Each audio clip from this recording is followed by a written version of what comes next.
ವೆಹಿಕಲ್ಗಳು ಉದ್ಘಾಟನೆ ಮಾಡಿದ್ದೀರಾ? ಸ್ವಲ್ಪ ಆನೆಗಳೆಲ್ಲ ನೀರಿಗೋಸ್ಕರ ಹಳ್ಳಿಗಳು ಬಂದ್ಬಿಟ್ಟಿದೆ. ಸೊ ನಾನು ಸುಮಾರು ಗ್ರ್ಯಾಂಟ್ ಮಾಡಿಸಿದ್ದೀನಿ. ರೈಲು ಇದನ್ನ ಗಾರ್ಡ್ ಮಾಡಲಿಕ್ಕೆ ಸುಮಾರು ಹಣನ ನಮ್ಮ ಜಿಲ್ಲೆ ಕೊಟ್ಟಿದ್ದಾರೆ. ನಿನ್ನೆ ಕೂಡ ನಾನು ಫಾರೆಸ್ಟ್ ಅಫಿಷಿಯಲ್ಸ್ ಹತ್ರ ಮಿನಿಸ್ಟರ್ ಹತ್ರ ಮಾತಾಡಿದೆ. ಈ ದುಡ್ಡು ಅಲ್ಲೂ ರಿಲೀಸ್ ಮಾಡಿದೆ. ಇನ್ನೊಂದು ಅಷ್ಟು ಕಿಲೋಮೀಟರ್ನ ಕೊಡ್ತಾ ಇದ್ದಾರೆ. ಮೊನ್ನೆ ಒಂದು ಸಾವು ಕೂಡ ಆಗಿದೆ. ಹೌದು ಸರ್. ಚನ್ನಪಟ್ಟಣದಲ್ಲೂ ಭಾಳ ತೊಂದರೆ ಆಗ್ತಾ ಇದೆ. ಎಲ್ಲ ಸ್ವಲ್ಪ ಬಿಸಿಲು ಜಾಸ್ತಿ ಆದಮೇಲೆ ನೀರು ಕಡಿಮೆ ಆಗ್ತಾಯಿದೆ. ಜನಕ್ಕೂ ಕೂಡ ಸ್ವಲ್ಪ ಸಮಸ್ಯೆ ಇದೆ ಅನ್ನೋದು ಒಂದು ವರದಿ ಬಂದಿದೆ. ಅದಕ್ಕೆ ನಾನು ಸ್ವಲ್ಪ ರಿವ್ಯೂ ಮಾಡೋಣ ಅಂತೇಳಿ ನಾನು ಅದಕ್ಕೆ ಬಂದಿದ್ದೀನಿ.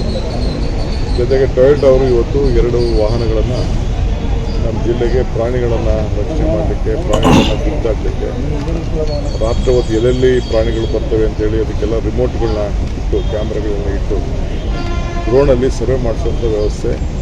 ಈಗಾಗಲೇ ಪ್ರಾಣಿಗಳ ಮೂಮೆಂಟ್ ಕೂಡ ಗೊತ್ತಾಗ್ತದೆ. ಅದಕ್ಕೆಲ್ಲ ಕ್ಯಾಮ್ರಾಗಳನ್ನು ನಮ್ಮ ಜಿಲ್ಲೆಯಲ್ಲಿ ಶಿಫ್ಟ್ ಮಾಡಿದ್ದೀವಿ. ಬೆಂಗಳೂರಿಗೆ ಹತ್ತಿರ ಇದ್ದು ಕೂಡ ನಮ್ಮ ಸಂಗಮ, ಈ ಕಡೆ ಬನ್ನೇರುಘಟ್ಟ ಎಲ್ಲ ಕೂಡ ಸ್ವಲ್ಪ ಹೊಂದ್ಕೊಂಡಿರೋದ್ರಿಂದ ಸ್ವಲ್ಪ ಪ್ರಾಣಿಗಳು ಜಾಸ್ತಿ ಮೂಮೆಂಟ್ ಇದೆ.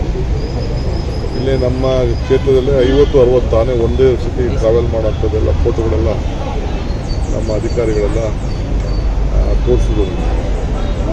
ಸೊ ಇದ್ರ ಬಗ್ಗೆ, ಕುಡಿಯೋ ನೀರಿನ ಬಗ್ಗೆ ಮತ್ತು ಪ್ರಗತಿ ಬಗ್ಗೆ ಏನೇನಾಗಿದೆ ಅಂತೇಳಿ ನಾನು 1 ವರ್ಷ, 2 ವರ್ಷ, 1.5 ವರ್ಷ ಮೇಲಾಯಿತು ಮೀಟಿಂಗ್ ಮಾಡಿ ಮಾಡೋಣ. ರೈಲ್ವೆ ಬ್ಯಾರಿಕೇಡಿಂಗ್ ಆಗಿಲ್ಲ ಅನ್ನೋಂಥದ್ದು ನಾನು ಏನಿಲ್ಲ, ಒಂದೇ ಸತಿ ಆಗಲ್ಲ. ಇಡೀ ರಾಜ್ಯದಲ್ಲಿ ಈ ಪ್ರಾಬ್ಲಮ್ ಇದೆ. ಈಗ ನಾವು ಸಾತೂರು ಹೋಬಳಿಯೆಲ್ಲ ಹೆಚ್ಚು ಕಮ್ಮಿ ಮುಗಿಸಿದ್ದೀವಿ.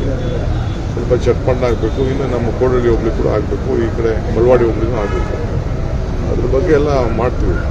ಬಜೆಟಲ್ಲೂ ಕೂಡ ಈ ಸತಿ ಅದಕ್ಕೆ ಪ್ರೊವೈಡ್ ಮಾಡಿದ್ದಾರೆ. ಸರ್ಕಾರ ಇದ್ರ ಬಗ್ಗೆ ಆಸಕ್ತಿ ವಹಿಸ್ತಲ್ಲ.